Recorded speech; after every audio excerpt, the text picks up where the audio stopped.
Welcome to Guide Guru. We hope this video helps.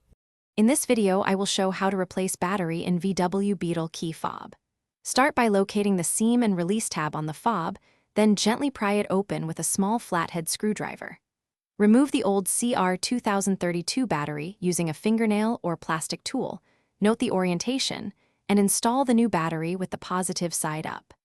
Snap the halves back together and test the buttons to confirm proper function before closing everything up. Begin by removing the emergency key and locating the seam that separates the fob halves.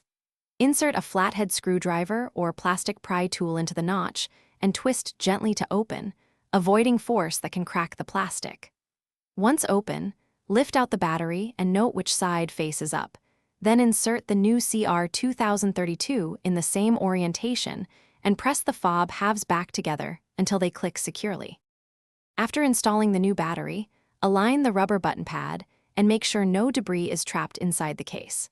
Press the halves together firmly until you hear a click and then test lock, unlock, and panic functions while standing near your Beetle to confirm range and responsiveness.